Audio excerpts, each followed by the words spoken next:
2016'da Barack Obama buraya gelmiş ve burada kokonat içmiş. Türklerle tanıştım. Arkadaşlar hostel açmışlar buraya. Yatırım yapmışlar. Çok gençler, pırıl pırıllar. Abi daha önce şöyle bir döner gördünüz mü ya? Şunun üzerindeki sineye bakın ya. Bazı yerlerde bunların cinsel gücü arttırdığına da inanıyorlar. Bu kadar cami gezdiğim cennete giderdim ya.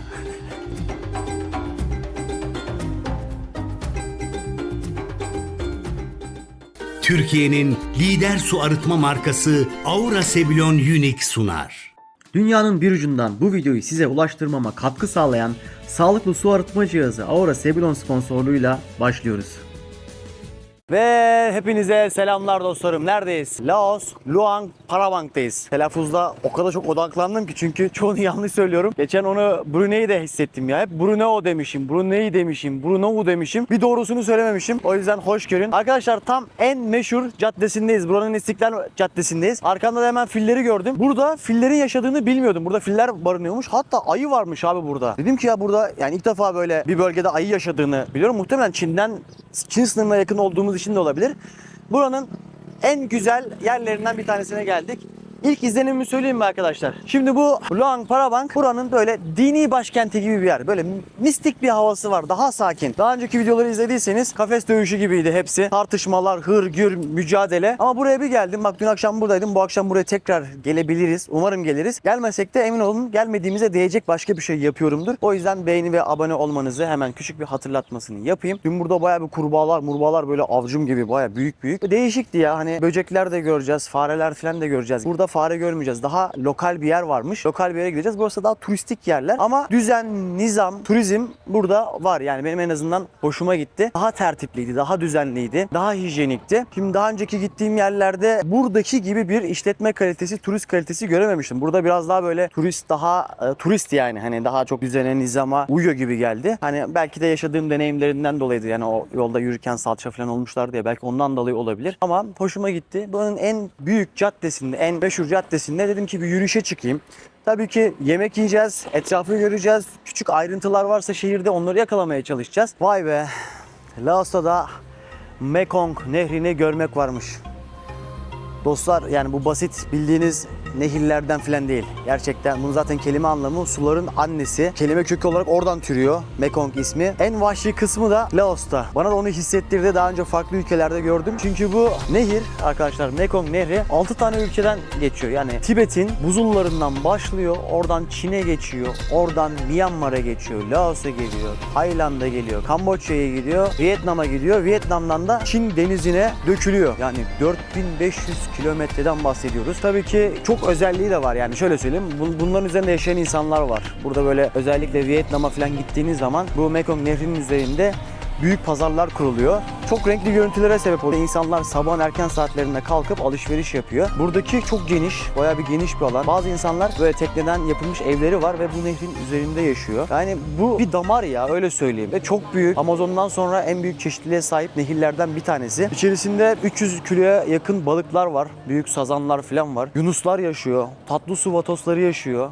Yani hesap edin o kadar çeşitliliğe ev sahipliği yapan bir yer. Ben de görünce böyle bahsetmek istiyorum ya. Yoksa böyle insan boşu boşuna gezmiş gibi hissediyor. O yüzden böyle yol güzergahında olayı görünce dedim ki işte burası ya.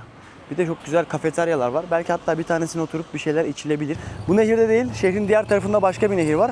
Orada da çok güzel ikonik bambu köprüler var arkadaşlar ama zayıf olduğu için yağmur döneminde filan yağmur alıp yıkıyor. Burada hem turlar yapılıyor. Bakın şu tarzda turlar yapılıyor.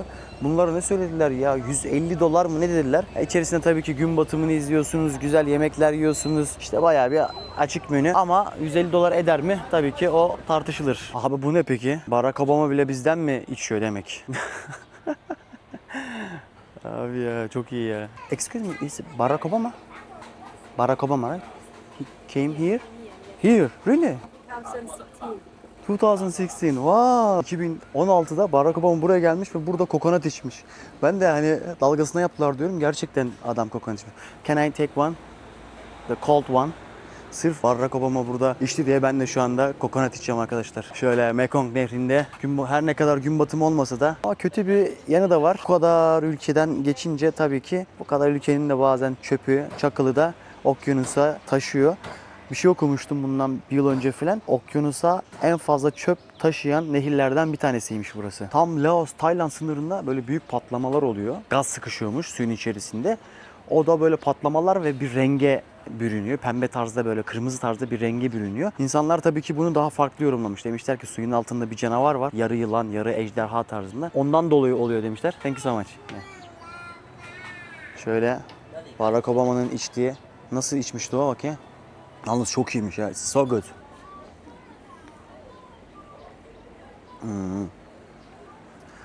Reis ağzın tadını biliyormuşum valla. It's so good. So delicious. Harbiden tatlıymış ya, güzel. Küçük ama soğuk.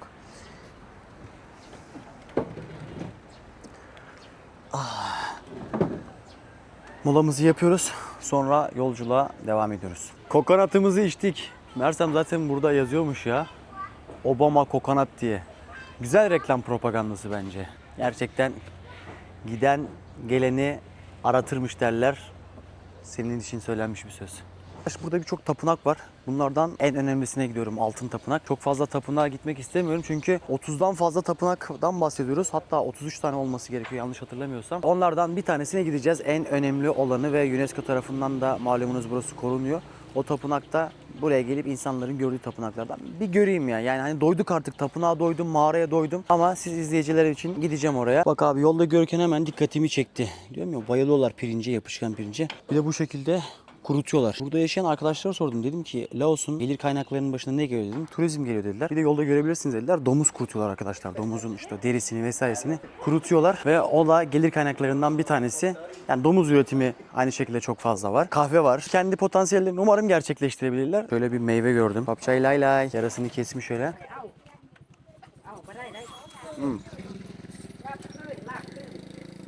Lakın. Lakınmış. Ablamız öyle. Lakın.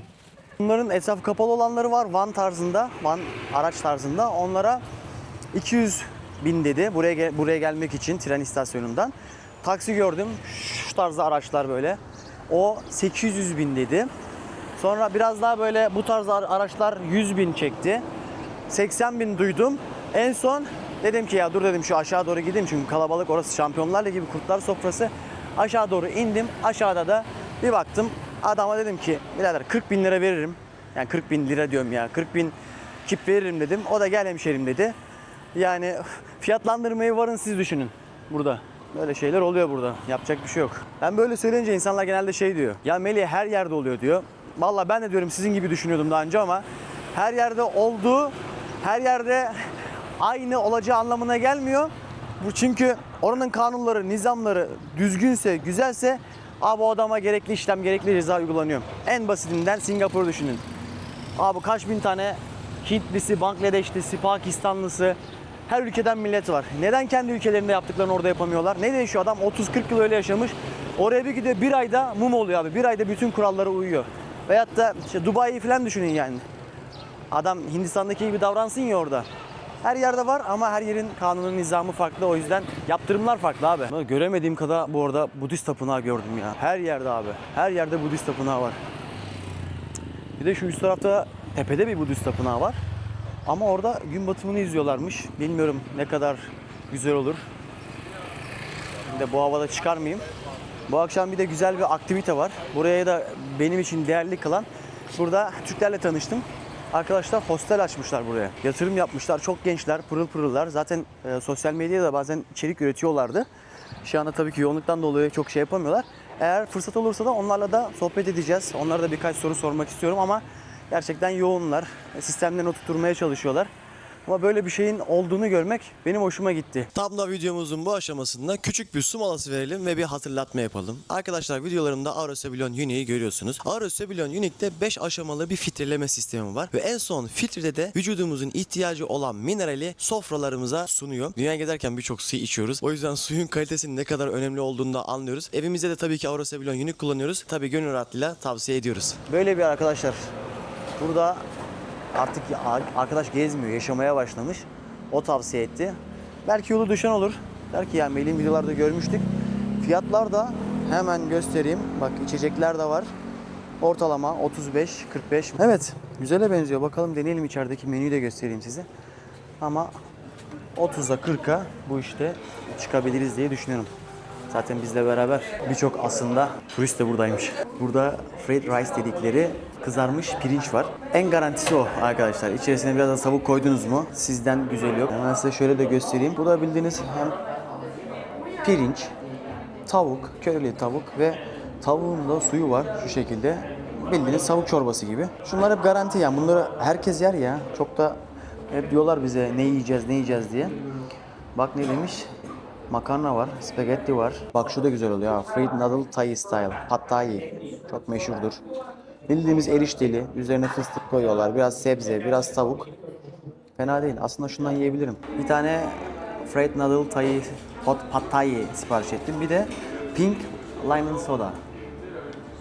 Just one. Ortalama vereceğim ücret de ne kadar? 70, 140 lira civarında olacak. Bakalım ne çıkacak. Pembe sodamız geldi. Baksana. Kana kırmızı rengini veren fişne gibi. Bakalım tadı nasıl.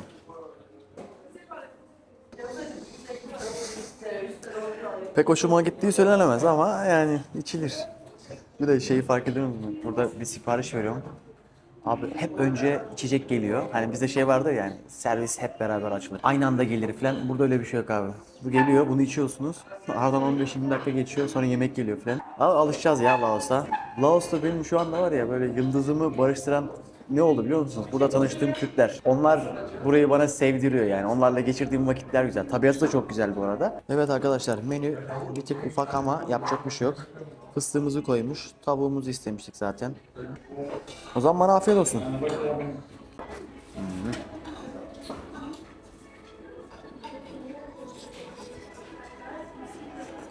Şunu görmüşken hemen bir hatırlatma yapayım. Şimdi dostlar buradan mesela neden adam minivanla da gelebiliyor. Trenle de gelebiliyor. Vang Vieng'den geldim ben. Ondan önce Vientiane'deydim. Ondan sonra burada neler yapılabiliriz diye hemen şöyle bir bakıyorum. Şimdi buraya genelde insanlar slow boat'la böyle yavaş teknelerle beraber Tayland'dan geliyorlar. 2 gün sürüyor. Kimisi çok seviyor. Kimisi de diyor ki ya diyor her yerimi sinek yedi diyor. Kimisi de öyle yorum yapıyor. Şelaleye gidin diye söylüyorlar. Guangxi Şelalesi. Ve Pak Ao Cave. Burada da birçok şey bulmuşlar ha. Define falan bulmuşlar. Altın kaplama. Buda heykelleri falan bulmuşlar. Kayaking yine yani kayaking yapabilirsiniz. Pak Ao. Aynı burada küçük bir nehir var. Nehirin etrafında genelde insanlar gün batımını izliyor. Bu tarzda böyle bir şey yapmış bakın. Arkadaşlar 30.000 kip hemen tapınağa girmeden önce ödüyorsunuz. Şu markayla da şu anda ismini vermeyeyim. Sonuçta sponsor değiller. Daha önce Türkiye'de çalışmıştık. Burada da karşılaşmak varmış. Güç kaynağı. Dostlarım buranın adı Altın Şehir Tapınağı. Şimdi mimariye baktığımız zaman da Laos mimarisini görüyoruz. Böyle çatılar aşağı doğru iniyor. İkonik bir mimari. O yüzden burası sadece bu şehir için değil, koca Laos için önemli bir yer. Burada sabah bir seremoni oluyor. Seremoni demeyeyim de bir sadaka töreni gibi düşünün. Buna da takbat diyorlar. Budist arkadaşlar böyle sakin, sessiz, çıplak ayakla beraber sabah 5.30-6 gibi sabah namazına mütakip dışarı çıkıyorlar. Ve ellerinde bir kaseleri oluyor. Bu kaselerle beraber insanlardan sadaka bekliyorlar. Ara sokaklara giriyorlar, ana caddelere giriyorlar ve insanlar da genelde sticky rice, bunların yapışkan pirinçleri var ya onlardan koyuyorlar. Aynı şekilde meyve koyuyorlar ki bu arkadaşlar da karınlarını doyuruyor bu şekilde. Her sabah bu sadaka töreni gerçekleşiyor. Eskiler bilir, ben daha önce Sri Lanka'da Budist tapınağında kalmıştım. Ya Budist'in felsefesi farklı yani özellikle bu tabiata ve hayvanlara hassasiyet konusu beni çok etkilemişti. Benim kaldığım tapınakta dağın tepesinde böyle maymunla bizim Monika ile beraber kalıyoruz. Oradaki monktan, rahipten önce insanlar orada hayvanlara zulmediyormuş. Hayvanları avlıyormuş vesaire. O gelince tabii ki hayvanlara saygı var ya, Budizm'de de çok şey bir günahla yani insan öldürmek gibi. O yüzden hemen o kesiliyor. O arkadaş da orada huzurlu, güvenli bir atmosfer oluşturmuştu. Tarımla uğraşıyordu vesaire. Şimdi buradan görünce de insan ister istemez hatırlıyor ya. Temizlik zamanı insanlar özellikle bu ahşapları tekrardan üzerlerini kazıyorlar. Üzerlerine boya yapıyorlar ve bu şekilde hayatlarını idame ettiriyorlar. Bir yandan boya yapıyor, ötekileri kazıyor, ötekileri kakma sanatı gibi böyle tık tık tık tık vuruyor. Bir de hayat ağacı varmış. Buranın meşhur hayat ağacı. Buraya ışık vurunca falan bayağı böyle parıl parıl parıl parıl parlıyormuş. Bayağı ince işçilik var ya. Bence emekten falan kaçmamışlar. Baksanıza.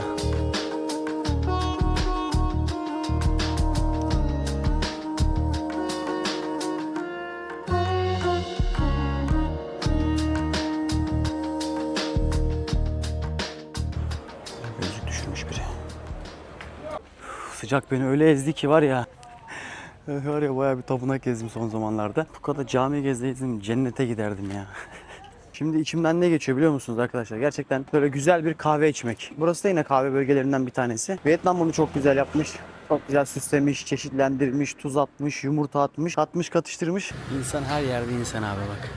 Ablamızı gördüm. Köpekle öyle güzel ilgileniyor. Lan derken tokat attı be. Abla dur bir güzelleme yapacaktık. Yok harbiden ayaklarını falan temizliyor. Ama uyarı biçimi biraz öyle olabilir.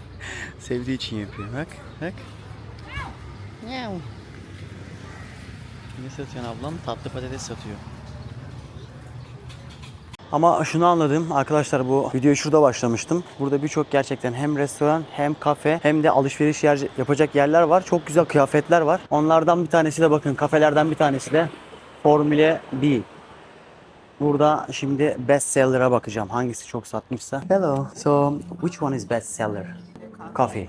Coconut latte frappe, the best seller. Best seller.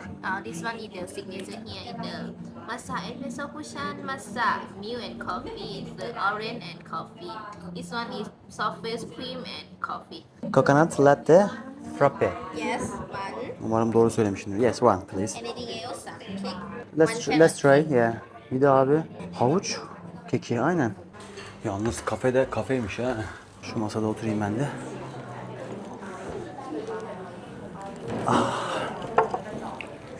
Abi ne yorulmuşum ya.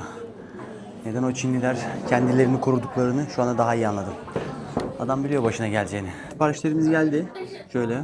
Mekan çok şey yalnız ha. Güzel, plus. Bakalım kahvemizin tadı nasıl?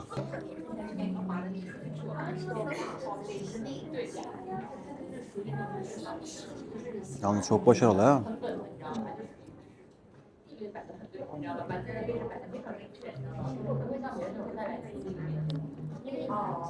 Arkadaş bir kahve gülmesi olmasam da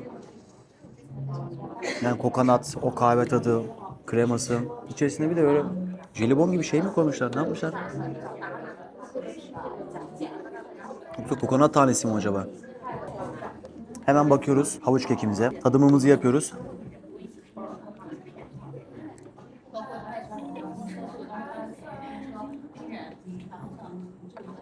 Çok güzel ya. Gerçekten. Kalite bir anda arttı. Ben nasıl böyle kendimi Laos haricinde bir yerde hissediyorum şu anda.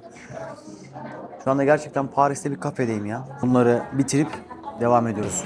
Yalnız tam bitti diyorsunuz böyle. Sonra bir sokak görüyorsunuz. Sokağa doğru bir giriyorsunuz. Burada ayrı bir dünya var, ayrı bir gezegen var. Burada görmediğim kadar poğaça börek gördüm. O yönden iyi. Daha önce tabi burada Fransız sömürüsü olduğu için onlar da baget ekmeklerini de getirmişler. Vietnam'daki gibi. Burayı Fransızlar sömürdü. Özellikle eskiler falan Fransızca da biliyor. Daha önceki videolarda bahsetmiştim. Burada İngilizce konuşanların sayısı çok az. Alkol? Alcohol? Alkol or drinking? Anne ne? Var da. Abi bu nedir ya? Gözünüzü seveyim.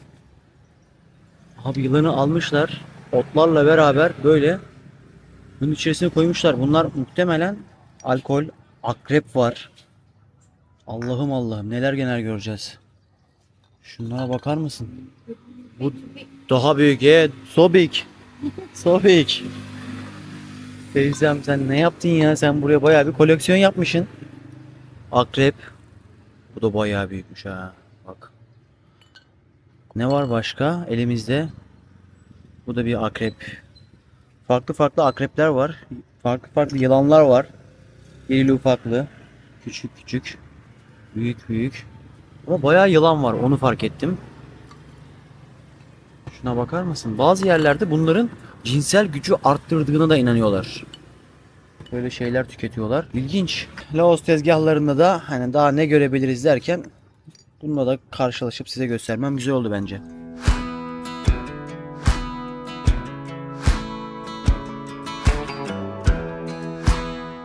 Buraya gelmişken gün batımını izleyeyim. Normalde gidecektim böyle. Çünkü güneşin altında inanın yol yapmak kolay olmuyor. Ama şöyle bir yer görmüşken izlemeyeyim mi be şöyle gün batımını, hafif de gölge. Yol boyunca o kadar çok restoran var ki yani seçenek çok fazla. İster otur yemek ye, ister bir şeyler iç. Bugün bayağı şey içtim ha ben. Kokonatlar, kahveler, dondurmalar bilen derken bayağı bir kattık, karıştırdık. Böyle fresh bir smoothie içesim var. Ondan da ne olabilir, ne olabilir diyoruz. Fresh Green Mango Smoothie. Bazı yerleri düşünüyorum ya bir daha gelir miyim diye de. Laos onlardan biri olmaz herhalde dostlar. Böyle birkaç tane ülke var. Onlardan bir tanesi Uruguay. Uruguay da mesela beni tekrardan böyle çağırmıyor. Ama ikinci kez gitmekte bazen de fayda var. Çünkü aynı sen olmuyorsun. Gittiğinde farklı bir sen olduğun için orası sana farklı geliyor. Yani sevmediğin bir yer bir sonrakinde daha güzel gelebilir. Yani belki sen de yaşamışsındır. Ülke belki aynı ama felsefe yapmayayım. Biraz daha mola yapayım. There's so much trouble in the world today. It's so hard to get ahead, yeah. Wishing my worries won't just go away. Nothing seems to clear my weary head. I take a drink after work, maybe you're smoking too. Only leaves me wanting more. Arkadaşlar günü de batırdık. Günü batırmadan önce şimdi bilardo gördüm ve hemen Türk müsünüz? Hello. Abi şey diyecektim tam. Buradaki insanlar genelde bira içmeyi seviyorlar, dans etmeyi seviyorlar. Bir de bilardo abi. Benim gözlemlediğim. Yani Laos aklımda öyle kalacak. Biraz da mesafe. O kadar.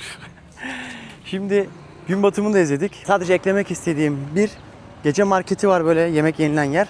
Onu da ilerleyen saatlerde çekerim muhtemelen. Biraz bekleyeceğim, biraz dinleneceğim. Ondan sonra devam. Luang Prabang'daki arkadaşımızın açmış olduğu otel, hostel. Hem böyle odalar var hem de paylaşımlı oda var. Sağ olsunlar bize de burayı uygun görmüşler. Abi çok temiz, çok güzel. Hemen de merkezi bir konumda. Olur yolu düşen arkadaşlarımız olur. Gelsinler bence burada konaklayabilirler. Gayet temiz bir yer yapmışlar. Hayırlı olsun ya. Umarım daha iyi yerlerde onları görürüz. Çok yeni bir işletme. Yoğunlaşmışlar. Enerjileri de var. Ekipleri de güzel. Anlaşmaları da güzel. Yolları bahtları açık olsun. Eğer gelen takipçilerimiz de bizden de selam söylerse sevinirim. Şöyle bir yer. Bugün güzel, temiz bir uyku çekeceğiz. Sabah buradan geçerken nasıldı? Arkadaş şimdi nasıl? Yalnız güneş beni iyice ezmiş. Biraz dinlendim. Üstümü değiştirdim. Biraz yemek yedim. Yani kalamadım daha fazla. 2 saat 9.30 civarında buraya geldim. Yani burası da 9.30-10 gibi falan kapanacak. Abi daha önce şöyle bir döner gördünüz mü ya? Şunun üzerindeki sineğe bakın ya. Abla sinek... Aa burada şey yapıyor bu şekilde. Ha. Vallahi döner diye bunları satıyorlar. Benim burada bir tane kurbağa gördüm. Arkadaşlar yani kurbağa da kurbağa gibiydi. Kocaman derken ahan yani evet. Wow. So good yeah. Ablam kurbağaları satıyor. Tavuk eti var. This is pork? Buffalo. Buffalo ha. Buffalo'ymuş. This is a pork. Okay. Ve kurbağa. Abi bu nasıl böyle tombul. Okay. It's really good ha. Bunlar da domuz. Bunlar da bird. Bird right? Bird. Not chicken. No chicken. No chicken. Ha kuş. Kuşu da böyle yapmışlar. Bu gözler neler görecek ya bu Güneydoğu Asya'da.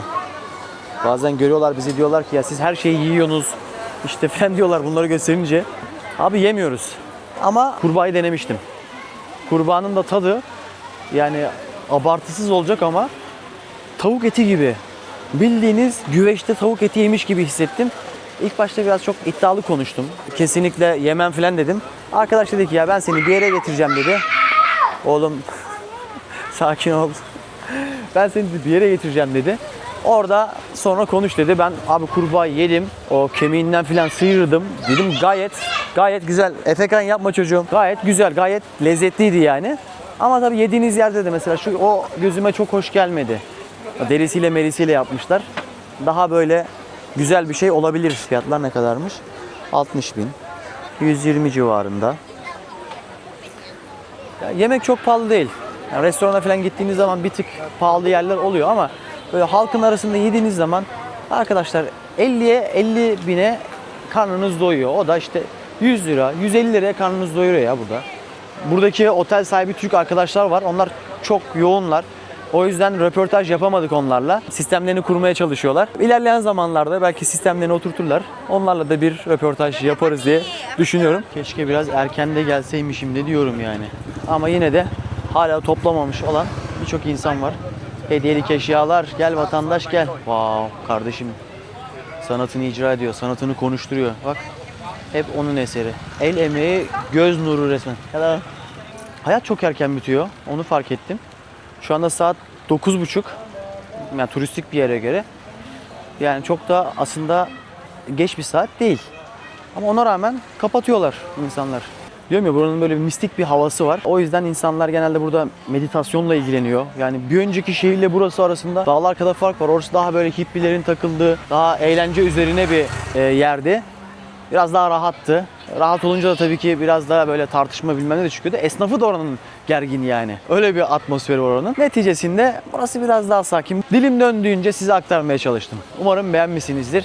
Beğendiyseniz yorum ve hype'lamayı da unutmayın. Siz yapın ki biz de yolumuza devam edelim. Size farklı yerler gösterelim. Bazı yerler çok ekstrem oluyor. Orada zaman nasıl geçtiğini anlamıyorsunuz. Bazı yerlerse böyle turistik bir gezi gibi oluyor. Ama yine yaşamaya, çekmeye değer olduğunu düşündüm. Videoların devamı gelecek. Abone olmayı unutmayın. Bir dahaki videoda görüşmek üzere.